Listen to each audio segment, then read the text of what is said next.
Hey y'all, today I'm going to show you how to make the triple meat baked ziti that people literally be begging me for. Y'all, if you don't want people asking you for this baked ziti every day, look, don't make this recipe or you can make it, but don't tell nobody, okay? Look, y'all, this baked ziti is like that. All right, let's go ahead and get into it. We are going to begin this recipe by prepping a few vegetables. I'm first going to dice up an onion just into like medium-sized pieces. It's going to cook so long, doesn't really matter if it's small or not. You guys know I love to smash some garlic. Honey, you just take your aggression out on that garlic, okay? It also will release more of the oils and flavor from the garlic, so there's a lot of reasons to smash garlic, okay? Then I'm going to mince it up and add it onto a plate where I also have some diced up peppers. I am using spicy Italian sausage for one of my meats and also some ground beef. One of my subscribers told me that using a potato masher is a great way to break up ground meat, and I'm using that here, and I absolutely loved this kitchen hack. I really hate to buy tools like a ground meat masher because you can't do anything else with it. But with a potato masher, you can use it for so many other things. So let me know if you guys love this little kitchen hack.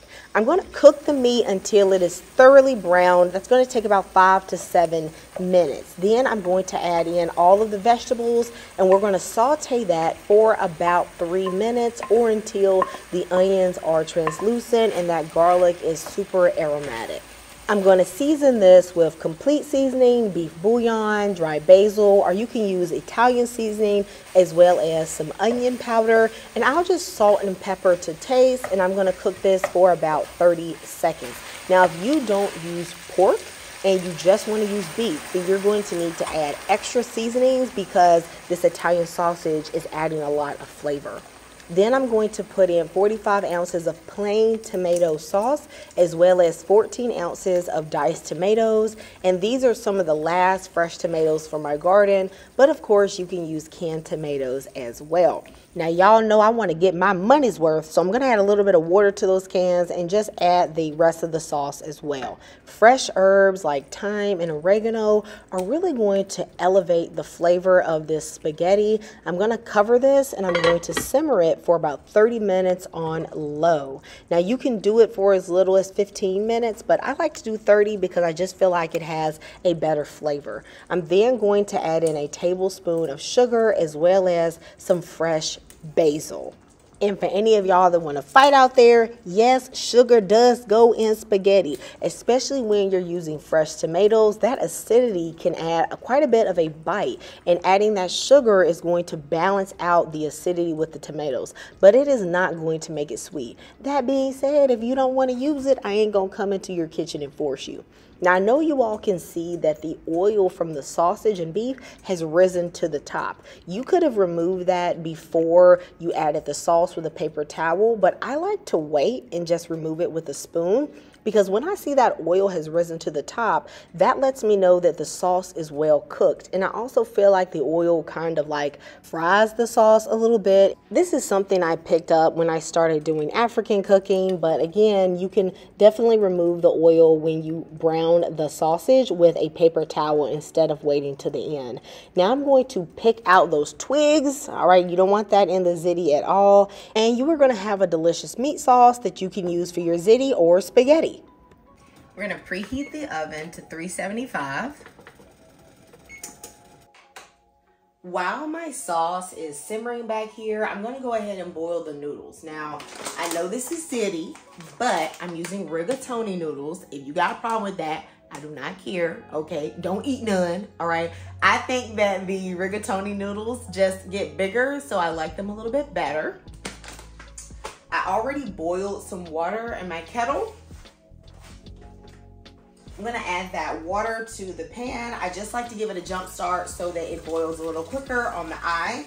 Also, I don't know where the lid to this pot is, so I just want the water to already be hot. When you're cooking pasta, your water needs to be very seasoned, okay? Really salty, very seasoned because pasta is very bland. So I'm adding a combination of beef bouillon and salt to the water.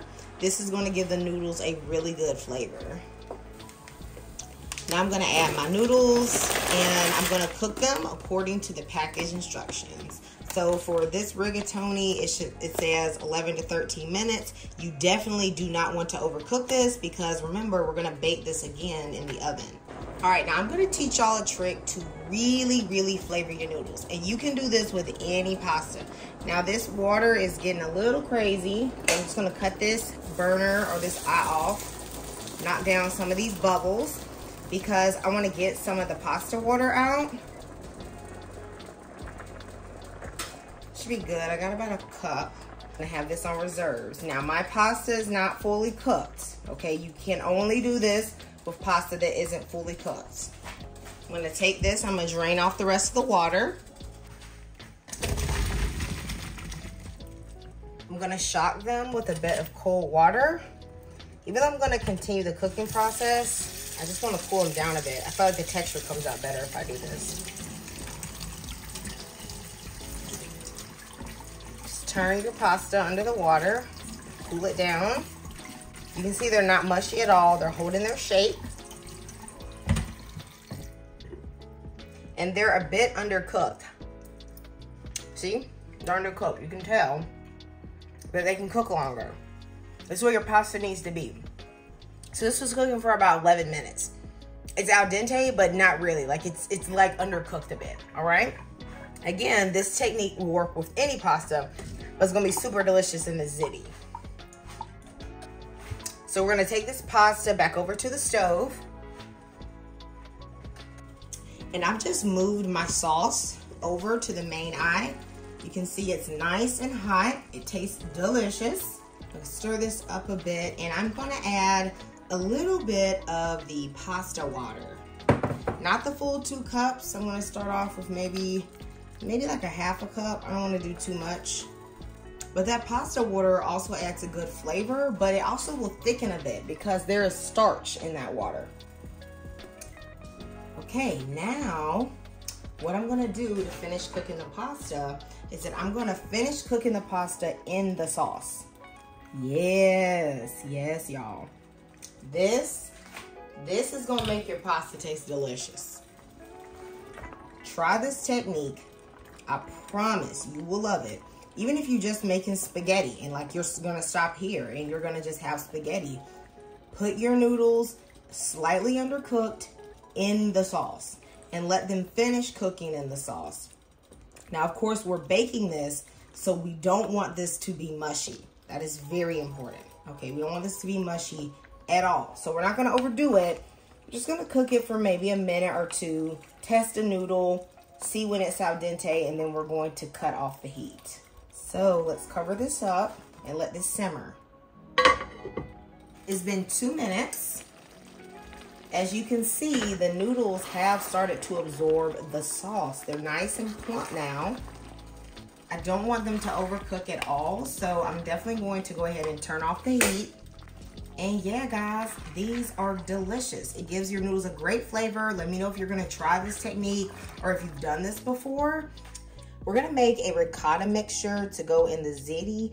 Now look, you need whole milk ricotta. I know everyone's trying to tell you fat bad for you, but look, if you got a friend telling you that, you know, they're trying to make you do low fat, baby, get a new friend.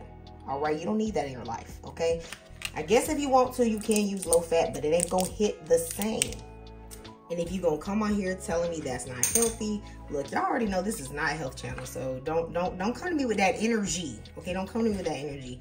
You know, you just don't eat stuff like this very often. Just every once in a while, okay? Then I'm also gonna put a little bit of sour cream that gives it a tanginess that is nice. I'm not really gonna measure, but I'm gonna put probably about 1/4 of a cup. So I'm gonna season this, and I'm gonna add garlic powder, Italian seasoning, a little bit of vegeta, that is like vegetable bouillon. If you don't have that, you can use the beef bouillon. I'm also gonna add Parmesan cheese, as well as some fresh herbs. You know, if I don't add fresh herbs, baby, I did not cook for you. So there's fresh basil in here, fresh oregano. I'm just gonna tear this up. I literally just picked this a few minutes ago. So it's super fresh. I just feel like the fresh herbs add something special to your food. Now I know they're so expensive in the store, so If you can only do dry, then do dry. All right, but if you can do fresh, then do that. I'm also gonna add 1 egg. This is going to be a binder.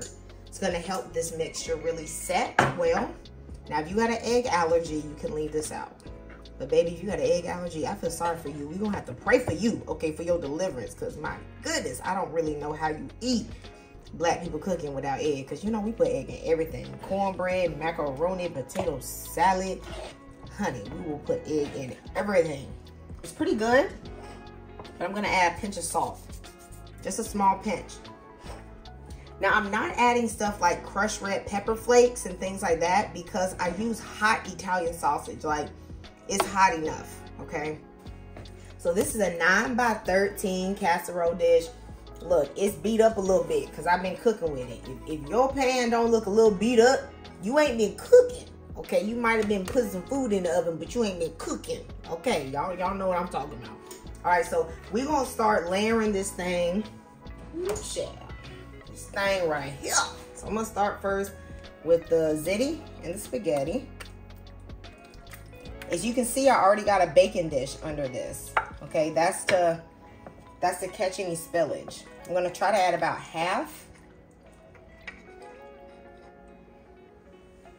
I'm gonna add the ricotta mixture. Ooh, this is about to be good. Okay, I'm just gonna put all of it in there. Watching this, and you're Italian, and you like Italians don't make baked ziti like this, baby, look at this hand. You see, I'm Black. Okay, I don't know nothing about Italian cooking.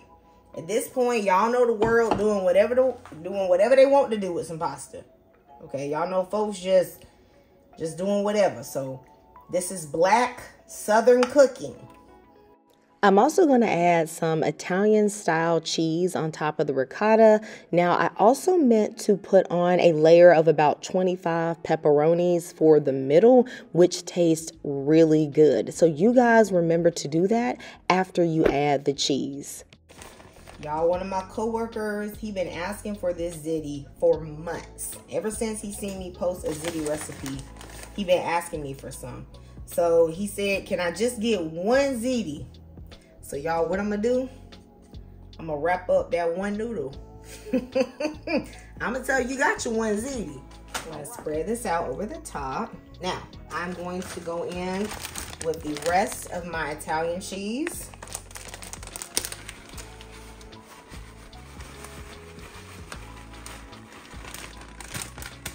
Now, you know what? I probably should have put this first and then put the shredded on top, but that's okay. It's all gonna melt anyway. Y'all, have y'all ever put pepperonis in y'all spaghetti eggs? Baby, this is so good. And when children be seeing the pepperoni, they just be loving it. And it does add a good flavor. You know, don't like pork, you can of course use turkey sausage or all beef for this recipe. And they also sell turkey pepperoni. I actually bought turkey pepperoni on accident one day. I just picked it up. And you know what? It's good. Y'all, turkey the new pork. So y'all, I'm gonna throw a little parsley on this. You know, when you do that, that make it into like a salad. That cut the calories. You know, I don't make these rules, I just follow them. I'm gonna bake this in the oven for about 30 minutes. If it starts getting too brown, then I'm gonna place some foil on the top. I'm gonna bake it uncovered initially because I want those pepperonis to. There's about 6 more minutes in the cook time, and this looks great. I do want to cover it up though, because I don't want it to get any more browner like in these areas. Even though I love those pieces, yeah, I'm just gonna cover it up. I love me a little bit of brown cheese, but I don't want it to get too brown.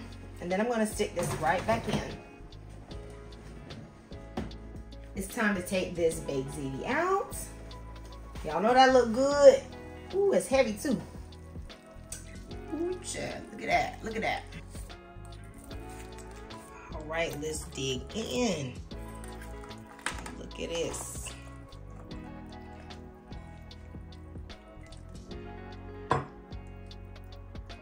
Ooh, child, look at this. Y'all know this looks good. Hey y'all, let's get into this. Do y'all see this? Baby, this look good. Okay. Ooh, I ain't trying to burn my mouth, but this look good. Look at that. Look at that. Oh my gosh. Ooh, child. All right. So I'm gonna get me one with a pepperoni. That pepperoni be hitting in the ziti. You see the fresh herbs? Let's see if I can get one. You see that? This ziti is like that. Jesus is real. Down in my soul. Amen. I'm gonna get the ziti for my coworker. I'm gonna be nice to him, so I'm gonna give him a pepperoni with a little cheese and that one ziti noodle. Y'all, he gonna laugh. This for you, Williams.